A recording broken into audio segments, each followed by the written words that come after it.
Hi everyone, gonna do a quick video on how I apply my tattoos to my pores. Got a couple questions, had a lot of comments and a lot of PMs asking me how I do this, so I thought I'd help out. So this is a pour I did a while back and I liked all the colors. I thought it was pretty cool, so I went ahead and added a mermaid to that one. So you can be any size. They come in a variety of sizes. Common question, where do I order them? I order them on Amazon. They come in a variety, again, of sizes. They can accommodate 12 by 12s, 8 by 8s. I have some that I pour on 16 by 20s. This 16 by 20, I basically applied, I don't know if you can see, I'll try to do that. I applied constellation tattoos in my Starry Night. This is something really nice just to kind of quick embellish. And then I've done a variety of other ones. This was a nice pour. But, you know, there's all kinds of potential depending on what you want. I prefer the black and grays because they allow the beauty of the pour to come through. So kind of a really cool way to incorporate like your favorite flower or something on top of a pour you've already done. So Amazon, dollar stores, Walmart, occasionally you can find them. You can get them in black and grays like this one. You can also get them in colors, things like that.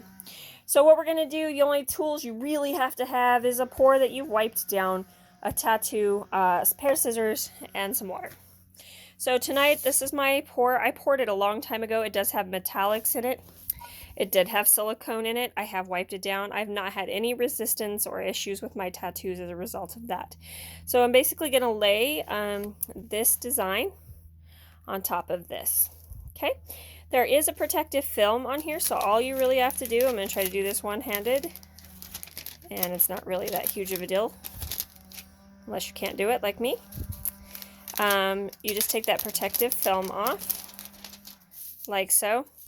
Please, one thing to make note is that you are going to be flipping this over, so when you're considering your design and how you're going to lay it out, make sure you're thinking about it in reverse, because that's how it's going to be. So I looked at my pattern and decided I really liked the purples up where the rose is going to be. And so I'm just going to go ahead and lay that in position, kind of move it around. It is sticky, but it is movable. So I'm going to just set it there. I'm going to smash it down on there with my hand. This will be easy breezy. So go ahead and get my water. Again, this is just a wet washcloth here. You don't want it soaking wet, but dripping, but you do want it really wet. And you're going to want to squeeze all that water out. You'll see just like that. So if you've ever applied a temporary tattoo to skin, this is exactly how you would apply it to your pour. It can be done on canvas, ceramic tiles, hard tile, vinyl tile. I have not tried on a vinyl record, but I assume it would work just fine. They do have white tattoos.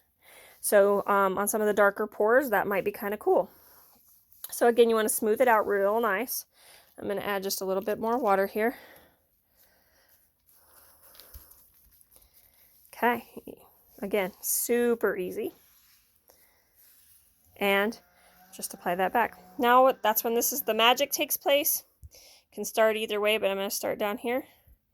Just going to lift that up and just slowly pull that back. Just like so.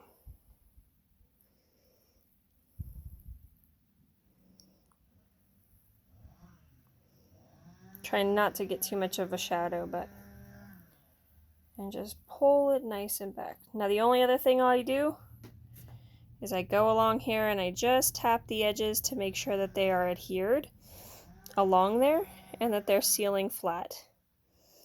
If you do it nice and slow, you shouldn't have any lift. So there we have it. Really like how that came out. And what I'll do is I'll wipe it down again. I'll let it dry. That detail in that rose came out really cool. We still captured that gray of that eye. If we would have positioned that potentially over another color, it would have come out really neat, just like the other one that I have posted before. So really great way to bring those colors through and add some pizzazz to a pour that maybe you weren't sure you liked. If they get messed up, you can always scrub them off or sand them off. They're easy to do, depending on how nice you are to them or gentle. And then from here on out, I'll let it just quick dry and seal it again or possible resin it. So there you go. If you have any questions, let me know. Have a great night.